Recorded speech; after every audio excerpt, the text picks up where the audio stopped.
Good evening. This is All India Radio. I am VC Pramod with the news at 9.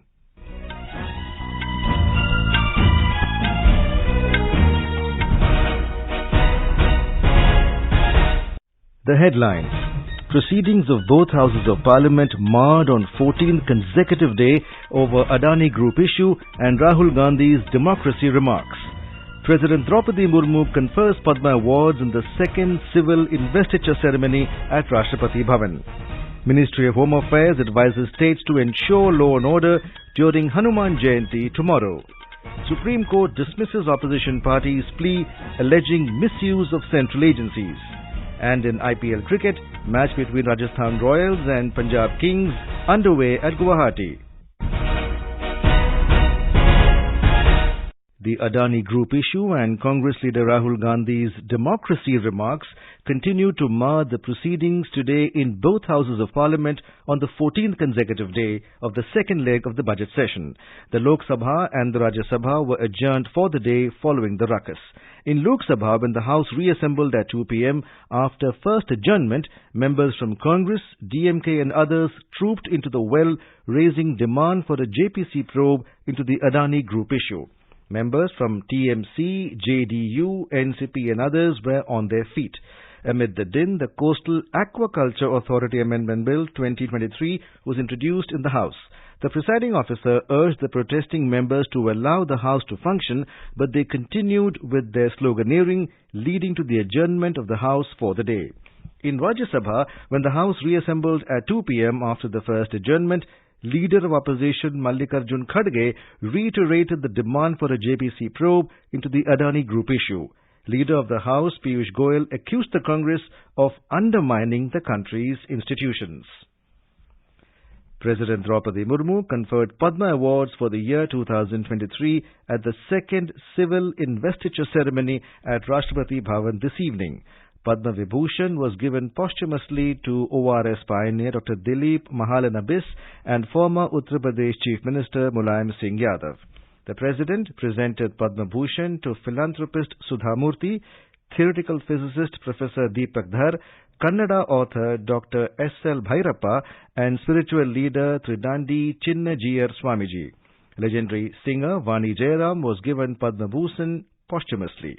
President Murmu also conferred Padma Shri Awards on music composer M.M. Keeravani, Pitora painter Paresh Ratwa, water conservationist Umashankar Pandey, Sambhalpuri folk singer Krishna Patel, mathematician Sujata Ramdurai, educator Anand Kumar, actress Ravina Tandon, and medicinal plant farmer Patait Kumar Sahu, among others.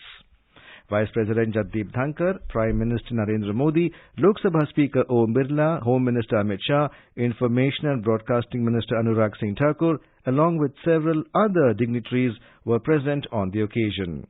Speaking to AIR, late singer Vani Jayaram's sister Uma Mani said, Vani Jayaram was a versatile singer who sung in about 19 languages. I am Uma Mani. I am Mrs. Vani Jayaram's sister. Mrs. Vani Jayaram was a nationally renowned singer, having sung in about 19 languages of the country and about 10,000 songs in different languages. So I think every state of India adopted her as if she is from that state. She sang in different languages. People often said they couldn't make out what her mother tongue was because it was so authentic. Her pronunciation was so close to what the native tongue was. So people really admired that quality. The Ministry of Home Affairs has issued an advisory to all states in view of Hanuman Jayanti tomorrow. It has asked all state governments to ensure maintenance of law and order, peaceful observance of the festival and monitoring of any factors that could disturb communal harmony in society. The advisory comes in view of recent incidents of clashes in West Bengal and Bihar during Ram Navami celebrations. Incidents of violence, arson and stone pelting were reported in these two states. The Bharatiya Janata Party, BJP, will celebrate its 43rd Foundation Day tomorrow. Prime Minister Narendra Modi will address party workers at 9:45 a.m. Party's National General Secretary Tarun Chugh today said the Foundation Day will be celebrated at more than 10 lakh places across the country.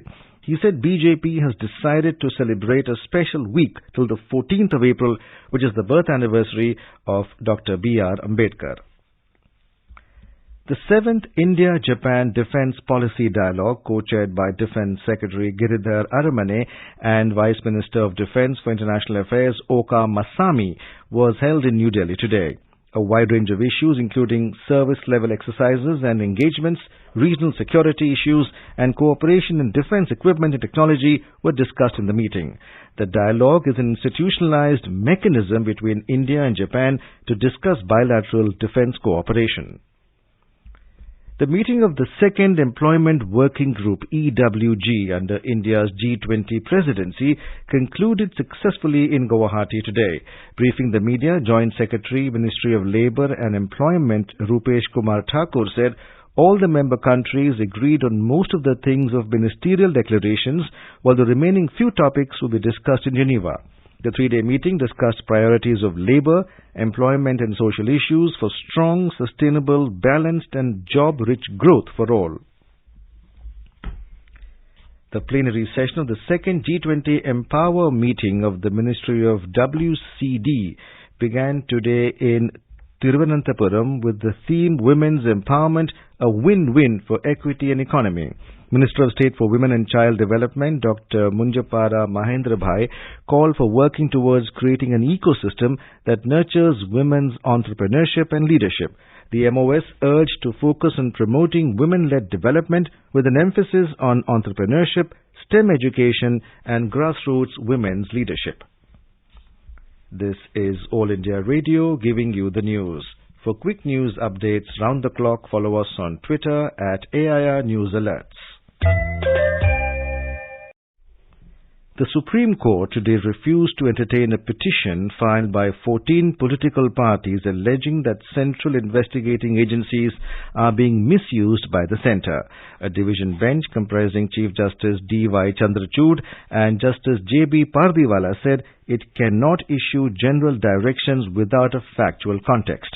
The petition was filed by senior advocate Abhishek Manu Singhvi on behalf of the opposition parties. Chief Justice D.Y. Chandrachud expressed doubts about the validity and feasibility of the petition. BJP leader and Union Minister said it is the right of investigating agencies to investigate the corruption. विपक्ष के कुछ राजनीतिक दल भ्रष्टाचार करने से तो बाज आते नहीं। करोड़ों रुपए का भ्रष्टाचार करने के बाद जब जांच शुरू होती है तो कभी सड़कों पर उतरते हैं, कभी सदन रोकने का काम करते हैं।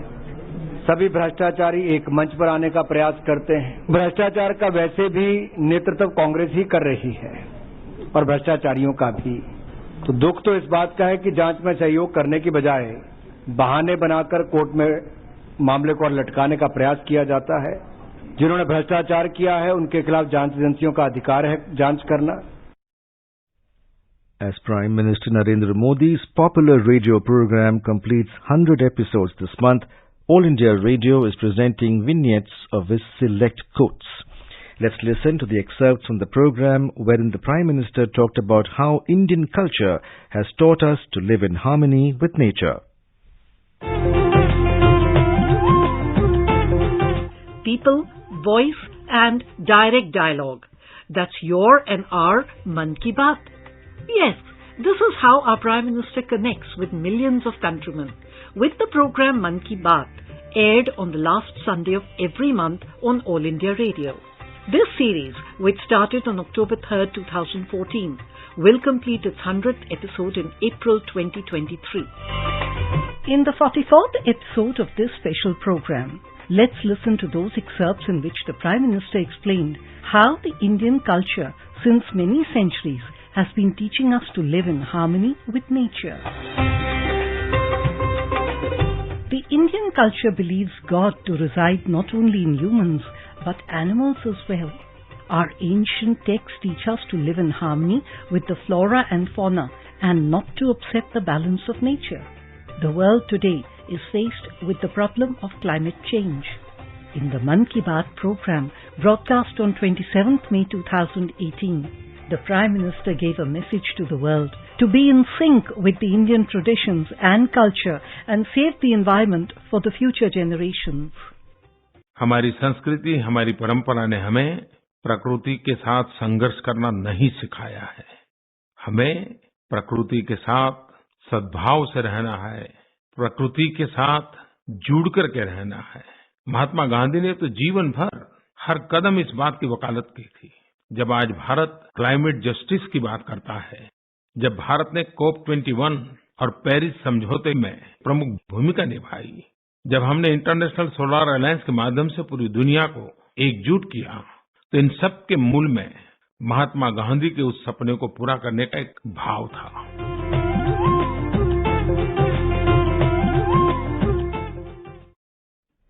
In Sikkim, search and rescue operations at the snowslide accident site of the Gangtok-Nathula Jawaharlal Nehru Road have been called off as there were no further recoveries. Speaking to media persons this evening, Gangtok District Collector Tushar Nikhare said the helpline numbers will continue to work. The snowslide incident claimed 7 lives and injured around 13 people yesterday. A PTC workshop for preparation of the Karnataka Assembly elections was held in Bengaluru today. It was inaugurated by Director General News Dr. Vasudha Gupta. In her address, the DG News said AIR and Doordarshan have a reputation for giving pure news without any views or opinions and hence are regarded as authentic. She called upon district correspondents to work towards keeping this reputation intact. The Ministry of Information and Broadcasting Ministry, Amazon India, signed a collaboration agreement in New Delhi today to boost India's creative economy and promote creative talent in the country. As part of the agreement, Amazon Prime Video will sponsor scholarships, create internship programs and offer job opportunities for students of the Film and Television Institute of India, FTII, and Satyajit Ray Film and Television Institute. Speaking on the occasion, INB Minister Anurag Singh Thakur said the Indian media and entertainment industry is growing at a double-digit growth rate and is a key contributor to India's creative economy. My ministry has taken many initiatives to create a conducive atmosphere for the entertainment industry in India, and audiovisual services have been recognized as one of the champion sectors as an export of service which gives focused attention to 12 identified services. Single window clearance system for the permission of shooting is already made available, and OTT regulations, as you know, the Government of India has notified the Digital Media Ethics Code rules for the OTT platforms with a focus on self-regulation and self-classification of the content. The News Services Division of All India Radio will bring an exclusive interview with Chief Executive Officer, Unique Identification Authority of India, Dr. Saurabh Garg, in the program Spotlight tonight. Speaking to All India Radio, Dr. Garg shared how Aadhaar holders can easily avail of the facility of a free online document updation process. We have started this campaign that residents who had got their Aadhaar, let's say about 10 years back, and never updated their Aadhaar after that, they can get their documents revalidated by uploading the proof of address and proof of identity. And this helps to keep the Aadhaar updated, which is an integral part of ease of living and for better service delivery. The government has made this service free of cost for the next 3 months. You can listen to the interview on FM Gold at 100.1 MHz at 9:15 p.m. Reserve Bank of India's Governor Shaktikanta Das will announce decisions of the Monetary Policy Committee meeting tomorrow morning. The bi-monthly review meeting of the Monetary Policy Committee began on Monday. In IPL cricket, the match between Rajasthan Royals and Punjab Kings is underway at Barsa Par Cricket Stadium in Guwahati. Put into bat, Punjab Kings were 173 for 3 in 17 overs when reports last came in. And now, before we end the bulletin, the headlines once again. Proceedings of both houses of parliament marred on 14th consecutive day over Adani Group issue and Rahul Gandhi's democracy remarks. President Draupadi Murmu confers Padma Awards in the second civil investiture ceremony at Rashtrapati Bhavan. Ministry of Home Affairs advises states to ensure law and order during Hanuman Jayanti tomorrow. Supreme Court dismisses opposition parties' plea alleging misuse of central agencies. And in IPL cricket, match between Rajasthan Royals and Punjab Kings underway at Guwahati. And that's all in the news at 9. Good night.